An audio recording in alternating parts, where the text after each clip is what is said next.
Gente, o que aconteceu com o Manchester United? Quem é o culpado por essa fase ruim que parece não ter mais fim?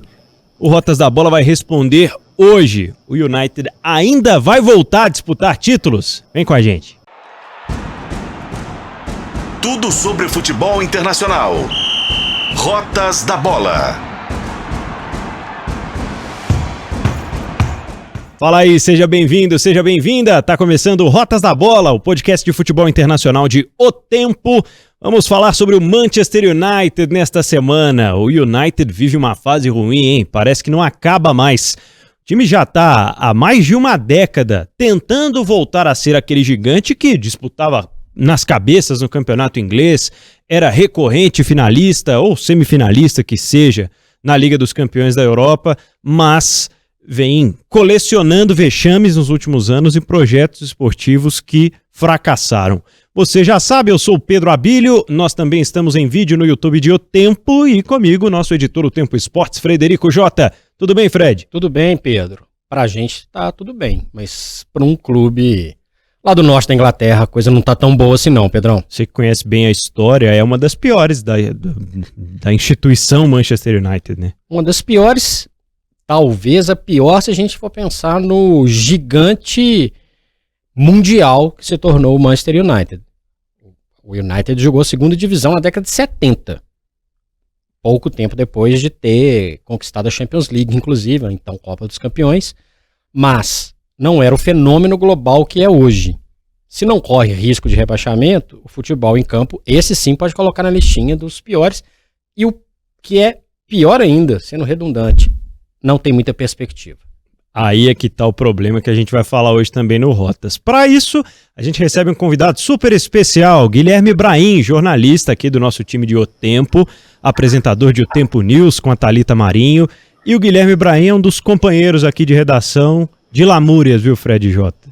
Ainda bem que eu passei a trabalhar num horário um pouco mais tarde, que a gente não se encontra todo dia mais, que já estava ficando sem assunto para lamentar sobre o Manchester United com você. Seja bem-vindo ao Rotas da Bola, Ibrahim. Obrigado por aceitar o convite. Eu só tenho que agradecer pelo convite. Pedro Abílio, Frederico Jota e toda a nossa audiência do Rotas da Bola. Tava ficando difícil, viu, Pedro? Porque uma semana era o McTominay, na outra eu tinha que falar na temporada passada e da anterior de Linga, na outra eu tenho que falar do Martial, desde que chegou. Depois eu tenho que falar... Bom, tem uma lista infinita praticamente. Então, pelo menos eu tinha alguém para derramar um pouco das minhas lágrimas de sofrimento pelas perspectivas quase que nulas todo ano de vencer alguma competição. Teve até alguns pequenos lampejos, né? O José Mourinho deixou alguma esperança de que algo podia acontecer. O próprio Solskjaer, surpreendendo, acho que boa parte dos torcedores do United também deixou essa impressão. Mas o Fred Jota, acho que matou a charada. A perspectiva não tem nada de positiva, nem no curto, nem no médio prazo para o United.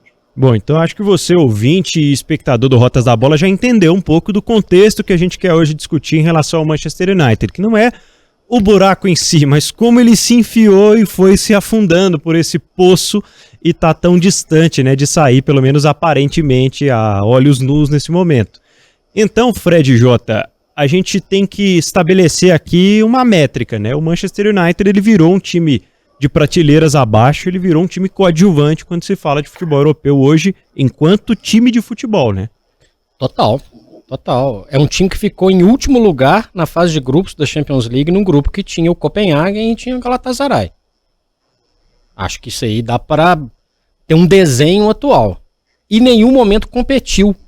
Em nenhum momento criou uma expectativa de vou classificar. Posso demorar um pouquinho, mas eu vou classificar. A gente acompanha o futebol, a gente sabe quando um time vai resolver uma situação. A gente sabe quando o time vai se impor. E ficou uma dúvida num primeiro momento. Bom, vai brigar com o Galatasaray ali para uma Liga Europa. Poxa, é muito pouco, né? É muito pouco. A gente está falando de um dos maiores orçamentos do futebol mundial.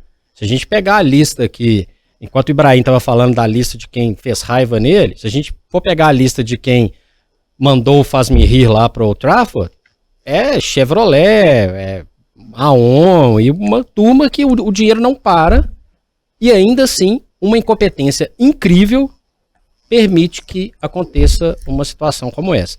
Esse título da Liga Europa com o Mourinho, que já tá fazendo aniversário já, inclusive, né? O Ibrahimovic jogava no Manchester United, né? O Wayne Rooney ainda era jogador de futebol e por aí vai. Foi um lampejo, mas não foi um lampejo, nossa, que bacana, essa temporada foi muito legal e merecia, ok, foi jogar a Liga Europa, mas ganhou e honrou a camisa e foi um futebol atraente. Foi bem mais ou menos. E eu acho que isso também tem que ser discutido. Entendo que é um processo que seria natural quando você sai de um comando único no futebol mundial. A gente até pouco tempo atrás, fazendo uma retrospectiva da Premier League, a gente falou quem que era o principal técnico da história da Premier League. Esse principal técnico, ele sai de cena, depois de quase 30 anos, e é óbvio que ia ter vamos dizer, um terremoto. Eu só não imaginava que o terremoto ia chegar nessas proporções, por causa desse cenário. Grana, capacidade de investimento, pessoas ligadas até a Alex Ferguson ainda circulando dentro do clube. Alguma coisa tinha que acontecer. E eles erraram o tempo inteiro. Para mim, hoje, mesmo jogando entre aspas, né, a Champions League, talvez seja o pior momento desses anos. Porque já passou uma década. E a perspectiva para frente é sombria. Ou será que o caixa vai ser aberto de uma hora para outra e vai se montar um grande esquadrão? Eu tenho minhas dúvidas. Também tenho as dúvidas em relação a isso, e para passar a bola para o Guilherme, eu queria discutir um pouco a falta de um pano de fundo para essa saída, né? O United parece não ter se preparado para a saída do Alex Ferguson, mesmo sabendo que ele já estava à frente do clube há tanto tempo e sabendo também que a filosofia era muito peculiar ali, né? O que se criou dentro do Manchester United foi um clube formador e que conseguia aproveitar os seus próprios jogadores. É raro a gente ver clubes que têm os dois perfis ao mesmo tempo. A visão de mercado era muito interessante. Sim. A gente fala de um gigante com capacidade financeira, mas nas mãos do Alex Ferguson, com um olhar especialista para o mercado interno, inclusive, com muita categoria no interno, associando com a categoria de base, forte, e o olhar para quem vinha de fora da ilha também era muito qualificado. E isso vai, tudo de uma vez só, vai pro buraco, né, Pedro? Você não achou, Ibrahim, que faltou um pouco se preparar para quando o Ferguson se despedisse? Ô Pedro, eu confesso que eu fico em dúvida sobre essa preparação, porque olhando retrospectivamente, me parecia que a ideia inicial estava bem colocada. Eu não estou dizendo aqui que ela era a ideia que eu faria e que eu acho que era ideal para um cenário de mundialização, eu não sei se a palavra é exatamente essa, mas de um nível de competição no futebol mundial que estava se modificando nitidamente. Porque trazer o David Moyes era um pouco tentar repetir uma fórmula de alguém que trabalhava com um custo médio, numa tentativa de revelar atletas, que era tido como um treinador, acho que de pulso firme, que parece que era a ideia de repetir um modelo Ferguson, ou então, pelo menos fazer uma transição um pouco menos dolorida. Acho que também o perfil do Louis van Gaal era com uma ideia dessa ordem. Era de ter alguém, e claro que o Van Gaal é um técnico maior do que o David Moyes no global, mas o David Moyes tem uma carreira que eu acho que a gente pode dizer de média para boa dentro do futebol inglês, mas me parece que a ideia era sempre ter a figura forte estará alocada como o treinador do clube. E muito do trabalho do que o Van Gaal fez tinha a ver com aquilo que o Ferguson fazia. Olhar para valores mais jovens, ou boa parte desses valores, a gente citou, por exemplo, o Martial, é um desses, com o olhar do Van Gaal, com todas as nuances e especificidades e maluquices que ele tem, para, de alguma maneira, fazer o clube ainda manter essa ideia de ter alguma coisa da base e utilizar jogadores mais jovens que eram trazidos para o elenco. O Mourinho faz isso em alguma escala depois? Acho que sim, quando pega o Diogo Dalot, quando pega um ou outro atleta que era um pouco mais jovem. Eu acho que o problema do United reside exatamente nesta opção. É não ter se desenhado como o clube que à época tinha, se eu me recordo, na saída do Ferguson, era o maior valor de mercado do mundo, era o clube que tinha as receitas mais vultosas do mundo, não em todos os aspectos de TV, de patrocínio, etc., mas no global era o clube que tinha isso, tinha inserção no mercado asiático como outros clubes não tinham, mas ele não quis se tornar global à maneira de outros clubes, quer dizer, do Milan dos anos 90, da Inter de outros tempos depois, do Manchester City atual, do Paris Saint-Germain dos últimos anos. Então acho que foi uma opção que ela não levou em conta o cenário global. Ou pelo menos eu levaria em conta se tivesse o condão de decidir pelo United e dizer, o que vamos fazer? Bom, chegamos a um patamar em que a gente tem um orçamento de poder comprar Ferrari. Vamos comprar Ferrari.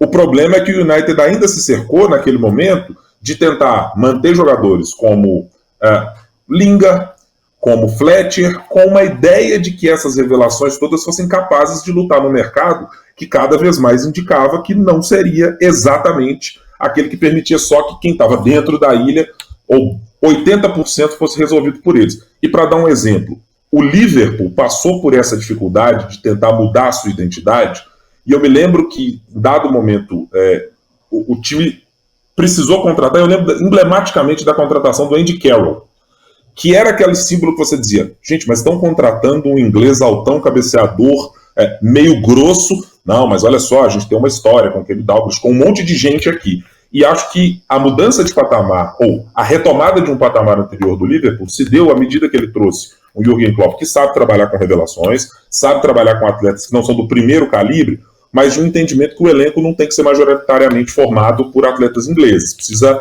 mudar a chave. Acho que aí é que o United não teve o planejamento desportivo para entender esse cenário. E tem uma outra questão que eu acho. A sombra, né?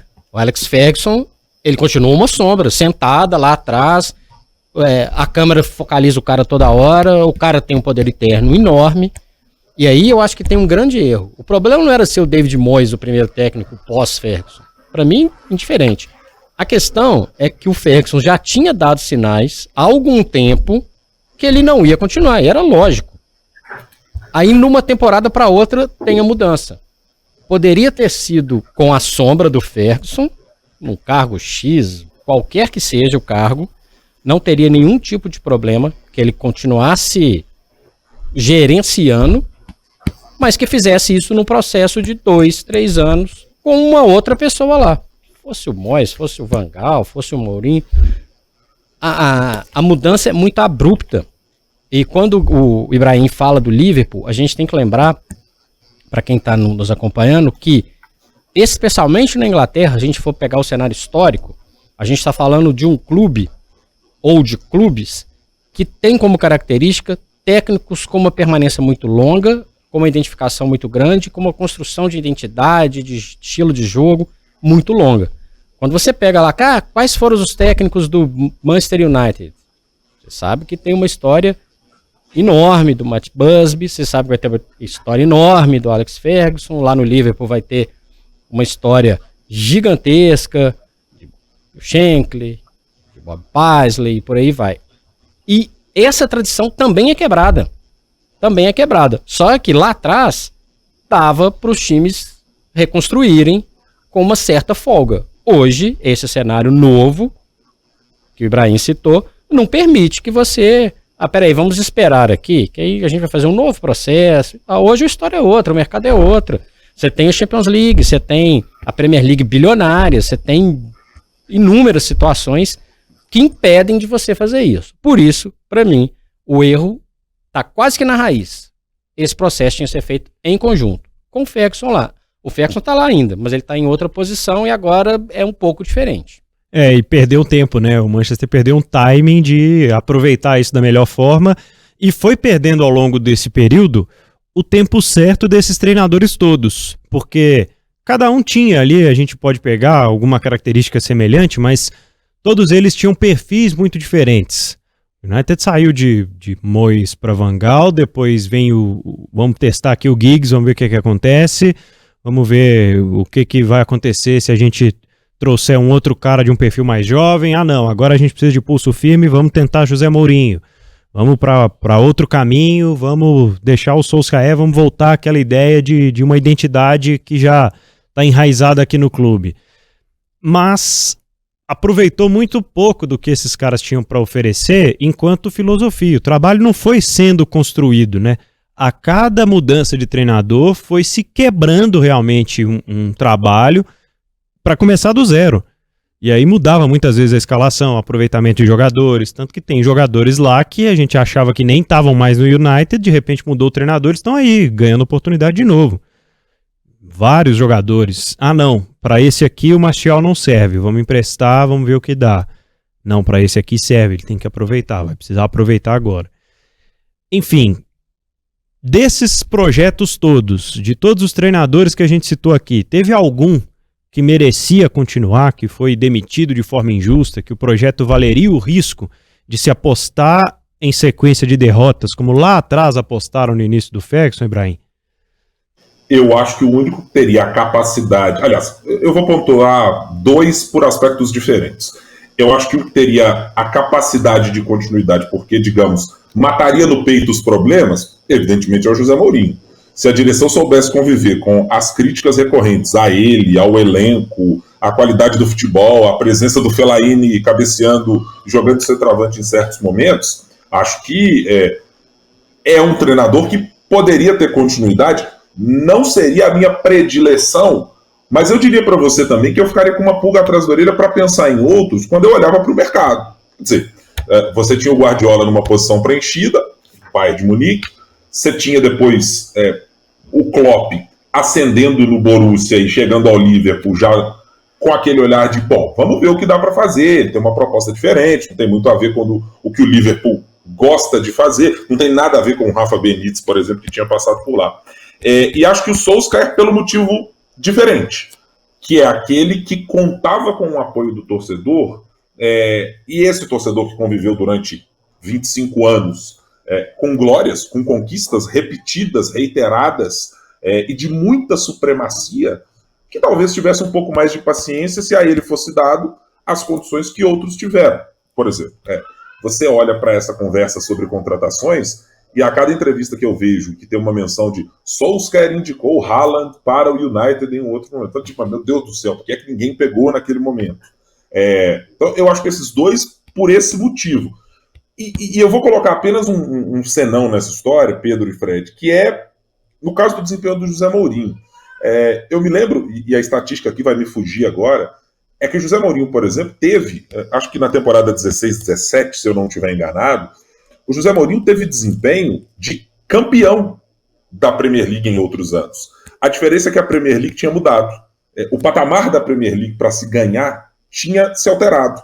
Havia outros treinadores jogando o nível de jogo para outro nível, e aí não cabia mais apenas o modelo José Mourinho, absolutamente exitoso, vencedor em outras épocas, mas que hoje, me parece muito nítido, não tem as qualidades completas para lidar com o futebol atual. Mas ele entregou um desempenho que, em outras temporadas, talvez há 3, 4 anos antes, ele teria conseguido uma posição de defesa, por exemplo, com números de campeão. Quer dizer, o patamar mudou. Mas eu não sei se o United teria uma solução para qualquer um desses nomes, porque acho que o projeto desportivo nunca ficou claro. O United ficou, como diz o ditado, com um pé em cada canoa. Vamos usar a base. Não, agora a gente contrata a base. Não, de repente a gente faz uma contratação como o Pogba, pagando uma ninharia. De repente voltamos para o mercado para contratar o Maguire pelo valor que se contrata. Não, vamos contratar um goleiro como o De Gea, que é mais jovem, tem as bênçãos do Ferguson, mas é um goleiro confiável, tem perfil de liderança. Quer dizer, ficou no meio do caminho entre o que fazer. E foram projetos desportivos que eu acho bem distintos, e aí dificultou bastante para qualquer treinador que estivesse por lá ter alguma visão do que fazer no longo e no médio prazo. Tinha muita tentativa de solução pontual, com contratação pontual, inclusive de técnico, e aí eu acho que realmente é muito difícil fazer um belo trabalho num cenário como esse. Vide, por exemplo, situações como a do Tottenham. Você faz 1, 2 temporadas, mas daqui a pouco você é superado porque o elenco ficou curto. E não é porque você perdeu atletas, é porque o nível vai subindo a cada ano, porque os melhores, na sua grande, esmagadora maioria, estão chegando para a Inglaterra sempre. E aí uma sensação que para mim é muito nítida também da mudança de perfil dos jogadores que usa o Manchester United, né? O Ibrahim citou vários aí que em algum momento a gente vai há de se convir que o Fellaini foi um destaque no Everton e merecia uma oportunidade num clube de prateleira acima. Mas é isso que ele falou, vai passando o tempo e o Manchester continua acreditando. Ele citou o Fletcher, né, o escocês, que, poxa, chegou ao Manchester United muito jovem, né? Começa a sua trajetória no United muito cedo e a insistência com ele foi muito grande. E, entre muitos outros, o United perdeu oportunidade de mercado, foi perdendo outros jovens que estavam aparecendo por aí e essa situação do projeto esportivo sempre ficou uma incógnita, né?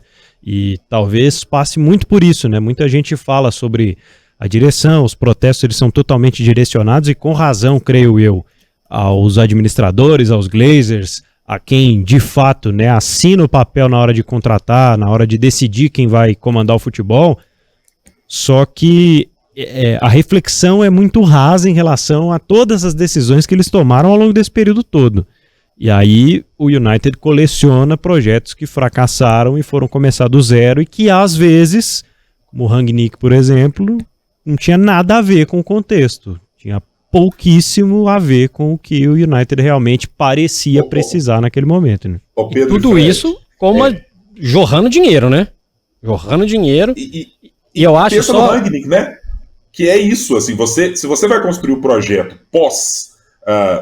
pós-Ferguson ou uma transição, o Rangnick parecia funcional, ser alguém talhado para isso. Para você dizer, olha só, ele vai tocar o projeto desportivo, ele não vai para o campo, ele vai organizar o que tem de passado com o Ferguson, que ele dava conta sozinho, mas olhando para o futebol de uma maneira moderna. Aí o United escala o cara para ir para dentro do campo, porque as coisas se misturam. Então, assim, é absolutamente fora de qualquer senso de organização e de alguma linha de projeto. E talvez até de entendimento, porque quando a gente fala de erro de projeto, de falta de entendimento, de contratação errada, é nítido que tem uma galera que não entende o riscado.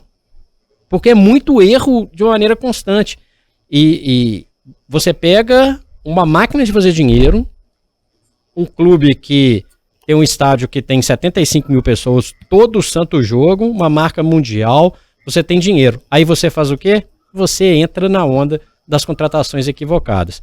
Quando eu falo do perfil de contratação do Ferguson lá atrás, que era histórico, para não voltar mais ainda no tempo, vamos falar no Ferguson, que ia lá no Everton e já estava prospectando o Rooney há muito tempo, atrás aqui você vem para cá, e já estava de olho lá no Cristiano Ronaldo, e dá pra gente falar de um monte de exemplos, para contratação dos novos tempos, né, Guilherme? A contratação midiática. Então, cara, tem um baixinho lá na Ajax lá e tal, velocista brasileiro, né, bom de bola, 100 milhões de euros, libras, o que for, tá tranquilo. O Maguire, com todos os problemas que ele tem, quando a gente pensa, não era para pagar o valor que pagou, mas quando a gente pensa na valorização interna do jogador inglês, eu assusto um pouco menos. Acho que teve um erro de avaliação na quantidade, mas quando a gente pega o histórico de inglês para inglês, aumenta um pouco o valor, e não era a pior das contratações quando ela foi concretizada. Mas talvez a necessidade de concretizar e dar um retorno, nós vamos contratar esse zagueiro que todo mundo tá falando. Põe dinheiro na mesa. Ah, beleza, quem que vai jogar do lado dele? Um desses que tá aí. Do Lindelof, você põe quem que você quiser. E na frente ali, quem que vai ser? A gente pega um cara qualquer aí que já tá aí jogando também.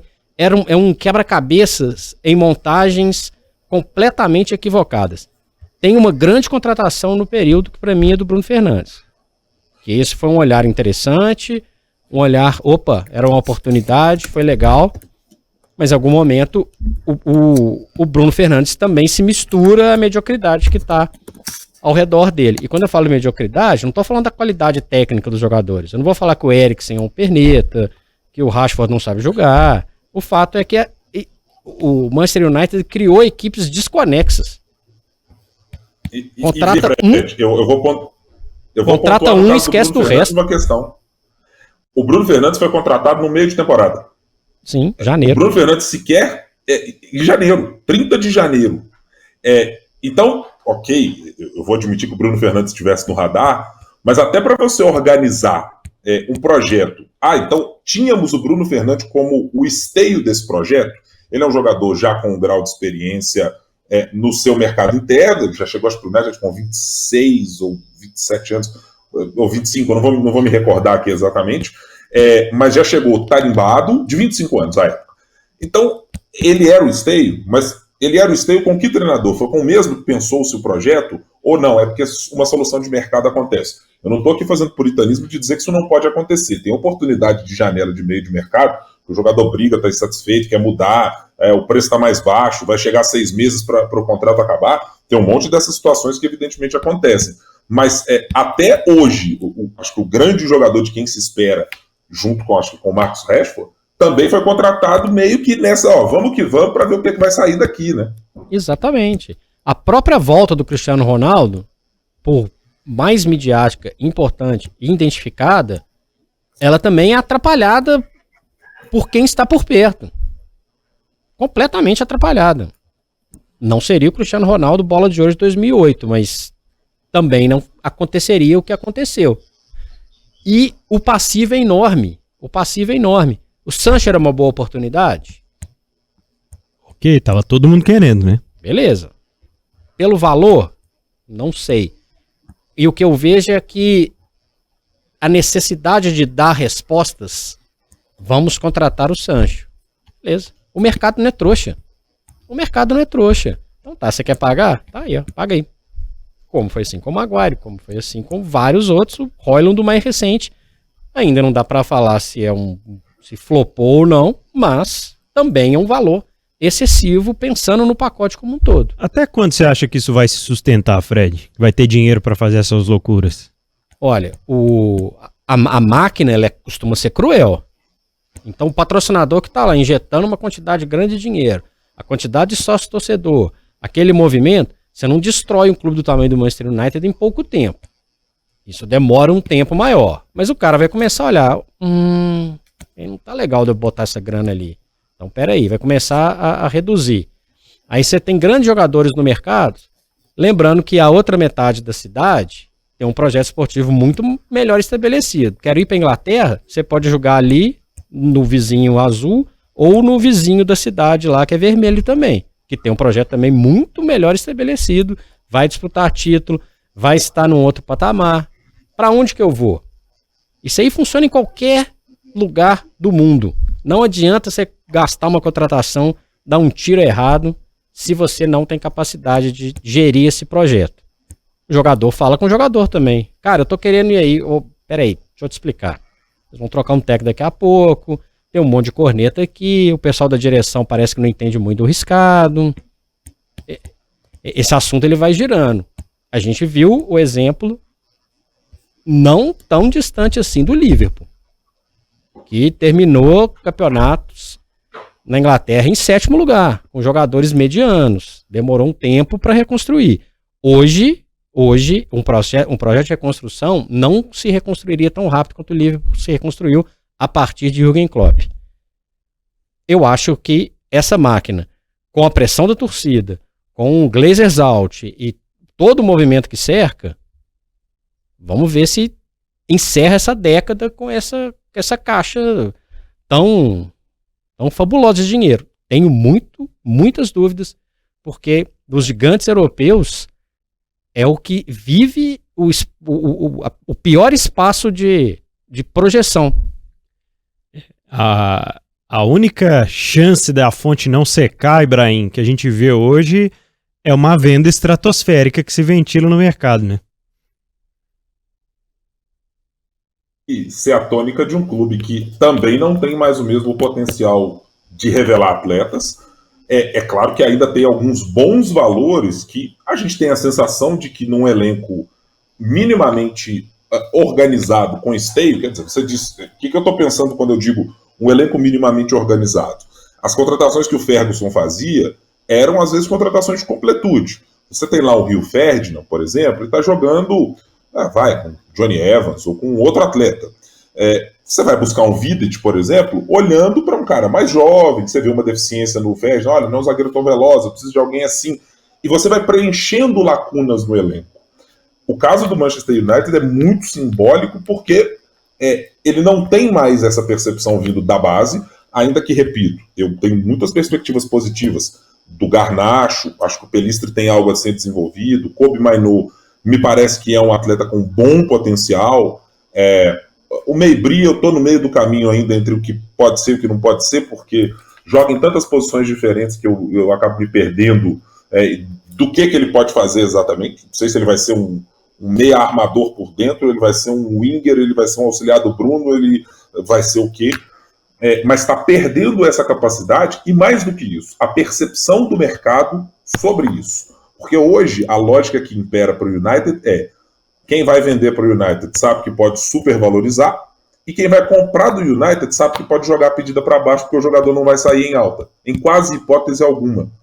Então, o que acontece com um Højlund, por exemplo, se tiver uma temporada exitosa, vai dizer, opa, isso aqui não dá para sair do United. Mas com uma temporada ruim, quem chegar com uma bagatela é capaz de levar. Porque o United também precisa ficar refazendo caixa para dizer, opa, não vamos zerar tudo, não vamos perder. Eu sempre faço a ponderação de que o United, na sua maneira de gerir da família Glazer, não é e não pode ser nunca tratado como o Manchester City, como o Newcastle, como o PSG. Não são máquinas de enfiar dinheiro. Tem mais a ver com o que o Milan e a Inter de Milão fazem neste momento, da sua capacidade mais reduzida de investimento, porque os donos estão preocupados com o investimento, não apenas com a construção da imagem pública ou a limpeza da imagem pública, como aconteceu no Chelsea, como acontece no City, como aconteceu no PSG. Então, até nisso o United teria de ser melhor do que é.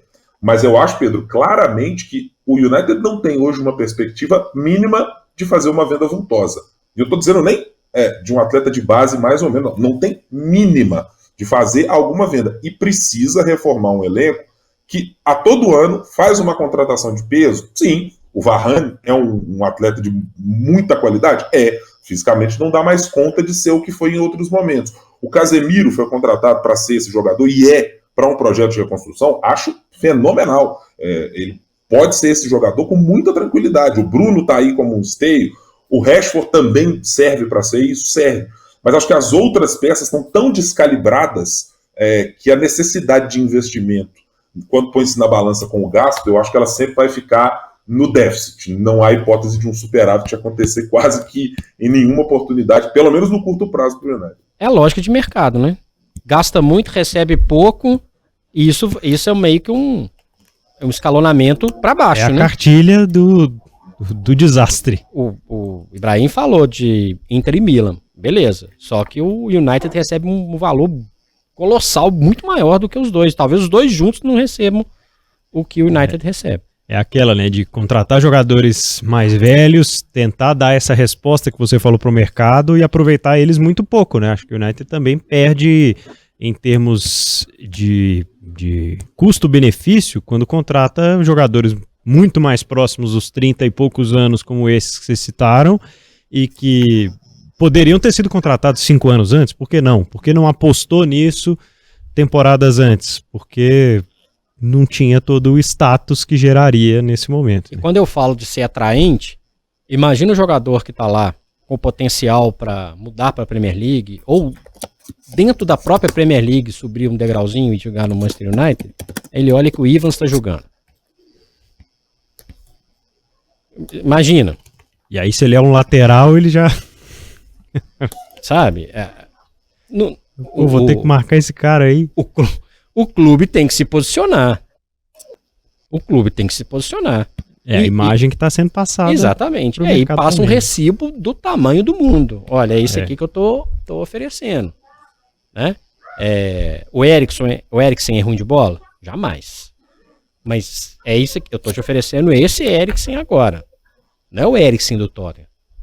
Então é esse aqui que eu tô te mostrando. Um cara importantíssimo, bom de bola, bom de grupo. Que vai durar mais 2, 3 anos ao invés de 10. Né? Então, e aí? Então, o mercado, ele sente isso. Que é o que faz o Toni Kroos, que é o que faz o Salah, que é o que fazem muitos jogadores que o United perdeu o rumo de encontrar. Bom, acho que ficou muito nítido para você, a gente já passou de 30 minutos aqui de Rotas da Bola, que o episódio de hoje é sobre responsabilidade. Então o recado da KTO, mais do que nunca, é para você brincar de forma responsável. Premier League rolando e rolando também os outros campeonatos mundo afora, e tem muitas modalidades para a turma palpitar também lá na KTO.com, que é o maior e melhor site para os palpites esportivos, viu, Fred Jota? Pois é, muitas maneiras de aproveitar o esporte e se divertir, ao contrário do Guilherme Brahim, que não está se divertindo nada com esse Manchester United. Brincando do jeito responsável e com mais de 18 anos. Entra lá na KTO.com e faça seu cadastro, porque é onde a diversão acontece, Pedro. Cupom O Tempo, R$5 com tudo junto. contra o United em qualquer jogo, é diversão garantida. Bota 5 contra, tá sempre garantido. Você vai se divertir, você vai passar raiva e tal, aí um dia tem um empate, fala, agora vai e tal. Não, é sempre diversão, pro adversário. Cupom O Tempo, tudo junto, para 20% de bônus no primeiro palpite contra o United ou contra qualquer time que você quiser. Pode palpitar lá no gol do McTominay também, que saíram vários aí na temporada. Enfim, acontecimentos que mais ilustram essa pouco mais de década, vamos dizer aí 10, 11 anos de desastre do Manchester United. Vamos colocar aqui na nossa mesa, despejar alguns acontecimentos desastrosos aí, Fred. Olha, a gente lembrando e olhando, eu gosto muito de olhar os números históricos e número de vitórias, pontos, gols, etc. Quando eu pego um recorte do Manchester United de 2012 para cá, tomou 6 do City em casa, que inclusive foi decisivo para aquela primeira conquista do Manchester City, do novo Manchester City. Tomou 6 do Tottenham em casa. Beleza, o Tottenham é legal, mas tomou 6. Tomou 7 do Liverpool na temporada anterior. Já fiz 3, hein? Acabou completo no top 5. A eliminação desse ano da Champions League é bizonha. Total. É bizonha. São vários pontos, assim. E quando eu falo de números de gols, esses 3 jogos aqui foram 19 gols em 3 partidas. Fora outros tocos que tomou 6 do Manchester City na temporada passada. É uma coleção imensa. Não vou falar de tropeços pequenos que acontecem o tempo inteiro contra equipes que estão na parte de baixo da tabela. Enfim. 4 do Brighton, né? Tomou 4-0 do Brighton. É um show de horrores. A gente está falando, e aí a memória de quem acompanha de um tempo para cá, vai lembrar, era esse time que era Ferdinand Vidic? Era esse clube mesmo aí? Era esse, tomava poucos gols, o time de defesa muito mais sólida, porque, como eu falei um pouco antes, quando contratou esses caras, sabia quem ia jogar um pouquinho na frente deles, quem que estava dos lados, não era a colcha de retalhos, que resulta nisso aí. Times apagados, times apáticos, times que têm jogadores com potencial e esses jogadores entram na apatia. Marcus Rashford, por exemplo, para mim, ele fecha 2023 apático. Esses são alguns dos vexames. Isso para não falar de classificações bizarras na tabela mesmo da Premier League. Terminou em 7º, terminou em 6º, teve um ano com o Mourinho que terminou em 6º. Sabe, tem várias.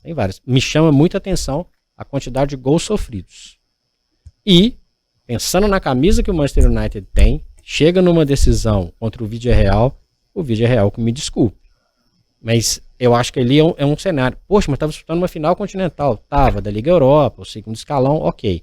Mas é taça, é importante, tem que levar. Vale uma Supercopa Europeia depois, vale vaga na Champions League. E eu acho que talvez é um retrato de um pouco de tudo que a gente falou aqui. Cadê a camisa grande?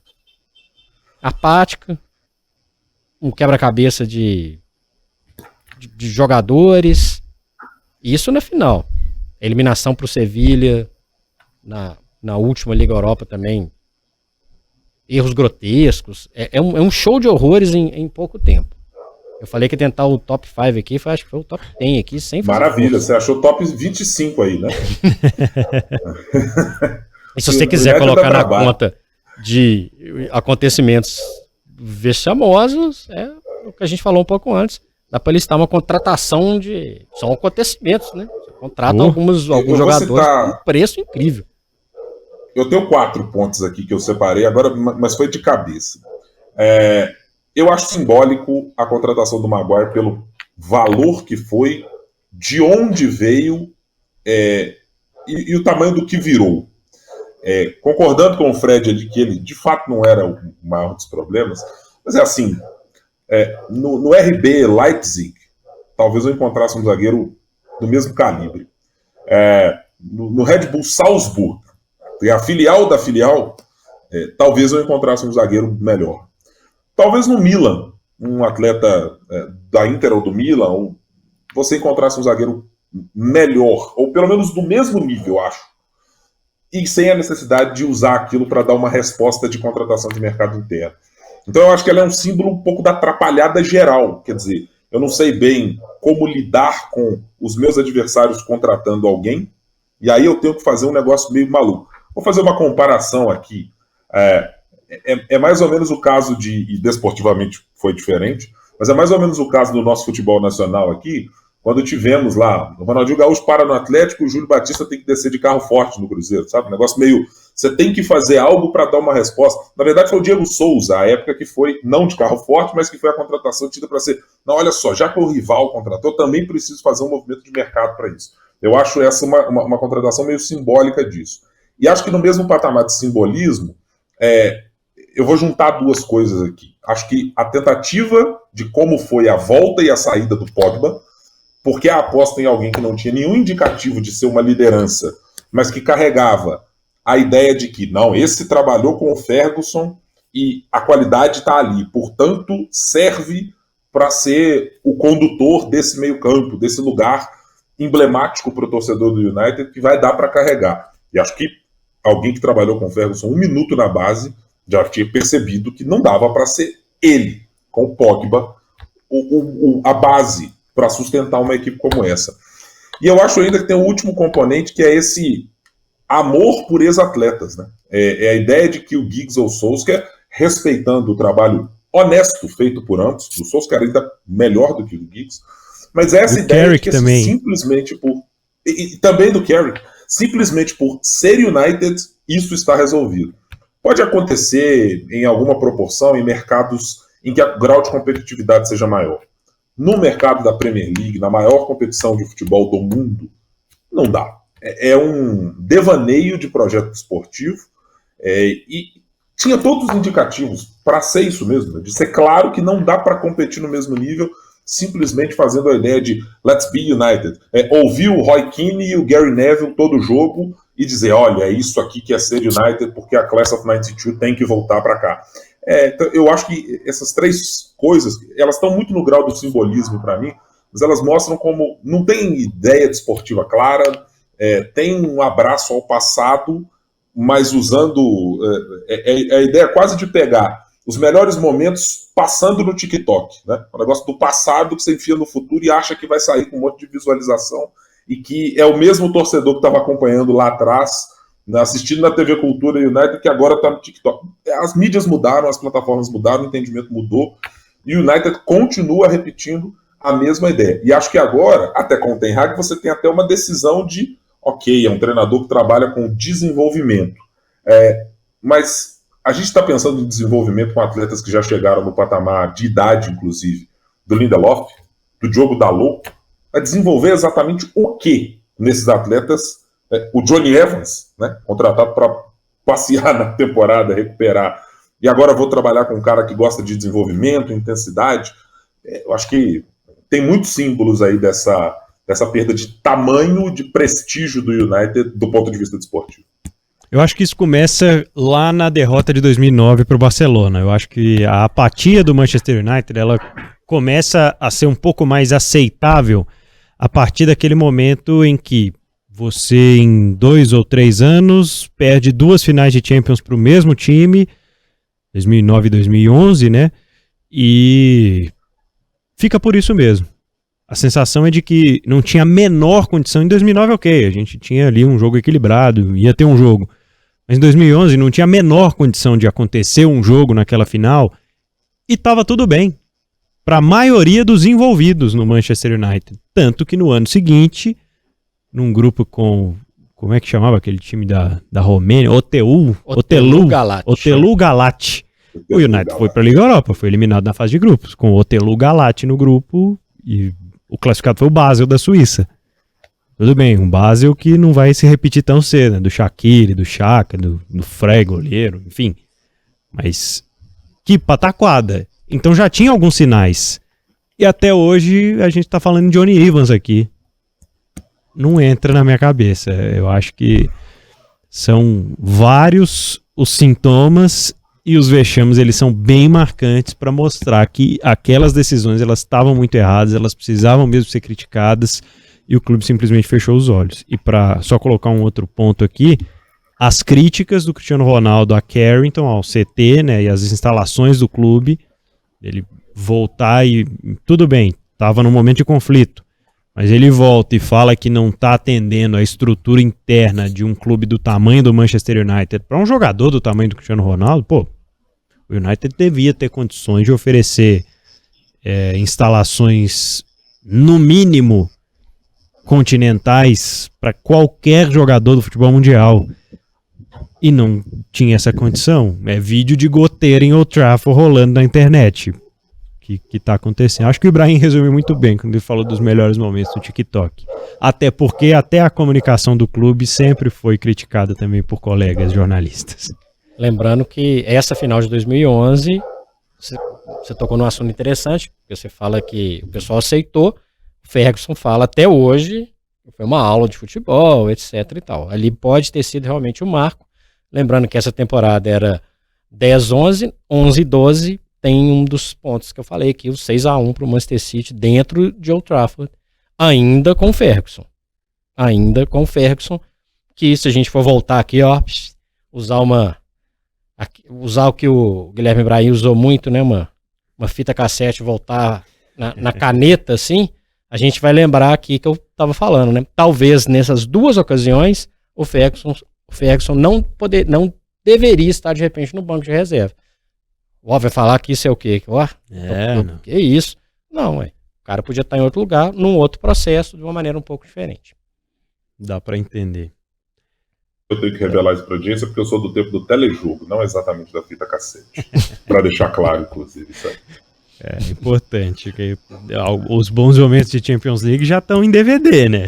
Já DVD hoje em dia já tem que... Otto não vai conhecer DVD, Brian. Vai ter... Não vai. Eu tinha esperança de que pelo menos no PlayStation, no 4 por enquanto, no 5 no futuro, assim esperamos, que ele ainda tivesse alguém para escolher, falar assim, papai, tem aqui o resto para jogar, Speed 99, é legal, né? Pelo visto, não vai sobrar muita coisa até chegar lá, não, né? Vai chegar lá, olhando para o elenco, talvez, do Tottenham, e dizendo assim, vou preferir esse time aqui da camisa branca. Tá difícil. Cada vez mais, até nisso, né, é simbólico, porque eu sou de uma geração muito marcada pelos jogos eletrônicos e que começaram a gostar do Manchester United por causa da força que o Manchester tinha em todos os jogos. Os principais anunciantes dos jogos, os principais parceiros das empresas desenvolvedoras eram jogadores do Manchester United. A capa do jogo tinha o Rooney, a capa do jogo chegou até o Hargreaves. A capa do jogo tinha vários jogadores do Manchester United. Hoje é o Haaland quem aparece, hoje é o Mbappé, hoje são os outros jogadores que estão surgindo aí enquanto o United fica para trás. Exercício final aqui no Rotas da Bola para a gente discutir em quanto tempo o United vai voltar a ser protagonista na Champions League, a ser protagonista na Premier League. Quando que começaria a virada de chave? Começar hoje. Hoje, agora. Seria isso? Eu acho que é uma mudança... Não, vamos botar no meio, vamos botar no final dessa temporada, porque até a troca esperada com a grana do Sir Jim Ratcliffe do grupo Ineos, que potencialmente pode entrar, né? Porque dizer as coisas sobre como os Glazers enxergam que o investimento tem que ser feito, hoje é um exercício de futurologia.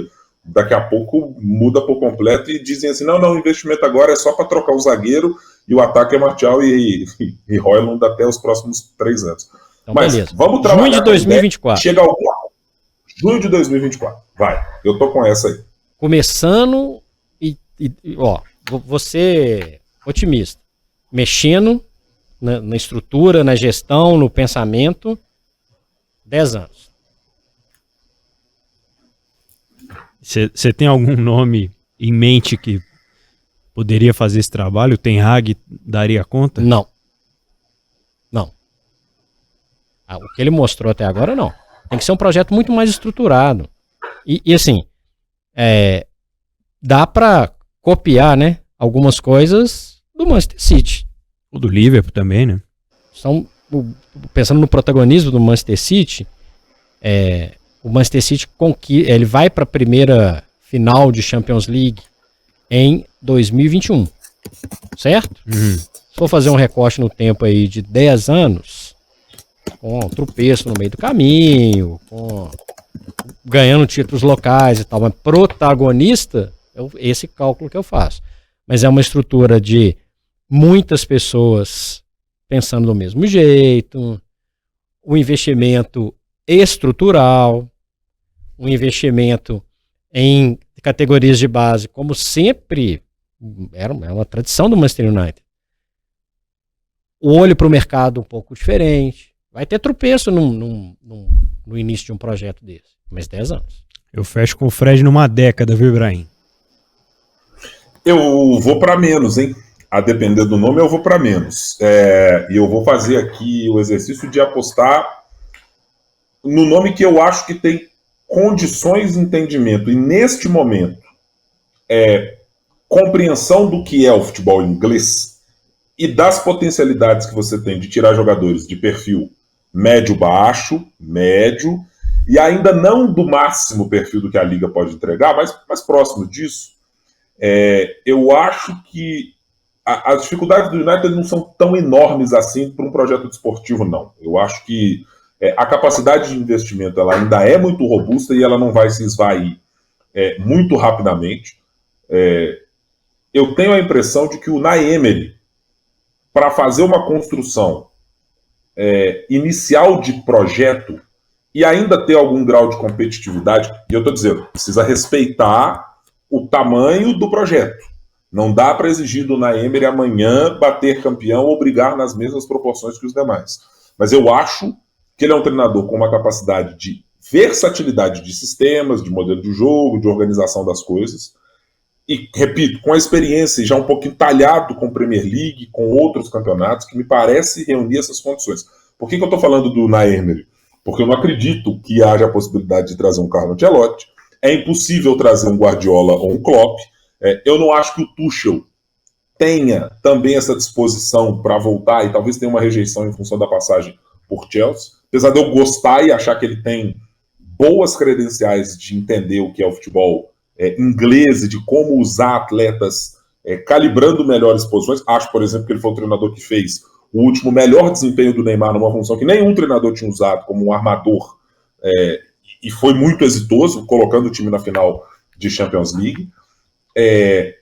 Eu acho que esse prazo pode ser menor, porque eu acho que tem peças no United para, pelo menos nos próximos 3 anos, ainda terem um rendimento bastante honesto. Bruno Fernandes, o Casemiro, o Rashford, o Højlund, em quem eu aposto, acho que é um bom centroavante, acho que tem boas credenciais, mas hoje é um ataque que é completamente destruído, porque o Rashford não joga a hora que joga, não se sabe se quer ser centroavante ou pelo lado, ou o que vai fazer. Acho que tem um lateral direito honesto, tem um lateral esquerdo também honesto para os padrões da competição, e eu não estou falando, evidentemente, do Diego Dalot, que é ruim nas duas, na direita e na esquerda. Então eu não acho que tem uma dificuldade também enorme, a ponto de esperar 10 anos para isso acontecer. Eu acho que o United tem aí uma janela, eu colocaria com uma mudança de treinador, com uma escolha de alguém que tenha, e eu mencionei aqui para não dizer, mas nem citou quem podia ser. Acho que o perfil Unai Emery, eu acho que num período de 5 anos, renovando-se no mercado aí, você vai fazer 3, 4 contratações por temporada, 1 ou 2 investimentos vultosos, então você vai dizer, olha, vou trazer um zagueiro grande para ser o dono da defesa, vou trazer alguém para jogar ao lado do Casemiro, que ainda tem lenha e muita para queimar. Eu acho que esse prazo eu botaria em 5 anos para chegar a uma quartas de final ou semifinal de Champions League. Com alguma esperança, né, de se estabelecer como um time de mata-mata de Champions League, porque quando elimina o Paris Saint-Germain numa oitava de final, é um alvoroço que parece que conquistou um título, né? Ninguém imaginava que o United chegaria a esse ponto. Enfim, são os acréscimos aqui, né, do nosso Rotas da Bola de hoje, falando sobre o Manchester United. A gente quer te agradecer, viu, Guilherme Brahim, pela participação, pela parceria aqui. Boas ideias. Colocaria você no lugar de Ed Woodward nesse momento, viu? Bem, eu não recusaria, evidentemente, a remuneração que eu tenho certeza que é muito boa de Ed Woodward, com bônus e com tudo mais que ele tem direito. Mas eu acho que o meu grau de envolvimento com o Manchester United me faria tomar decisões absolutamente estapafúrdias do ponto de vista de montagem de elenco. Eu não admitiria nem ver nem Diogo Dalot, desculpe, nem Lindelof, nem Martial. Tem uma outra turma que eu não teria mais paciência de ver. Não dá para tratar o futebol assim, né? Aí é compaixão. Mas eu aceitaria a tarefa de fazer. Vou até ligar daqui a pouquinho ali o Futebol Manager para ver se lá, pelo menos, eu consigo algum êxito desportivo com ele, né? Um abraço para você, até a próxima. Valeu, Ibrahim. Valeu, Fed, valeu, Pedro. Deixe os seus comentários aí no nosso YouTube de O Tempo. Você pode também interagir com a gente lá nas redes sociais. Este foi o Rotas especial sobre o Manchester United. Manda para aquele amigo United aí que já não sabe mais onde está andando o time dele. Fred Jota, um abraço para você. Cuidado, se for para mandar pro United, pode mandar lá para Newcastle, pro Leeds, viu? Cuidado, hein? Identificação é importante nessa hora. É verdade. Eu sou o Pedro Abílio. E eu sou o Frederico Jota. Esse foi o podcast Rotas da Bola, que você pode acompanhar no seu tocador de podcast preferido e também no portal O Tempo, além do YouTube de O Tempo. Aquele abraço.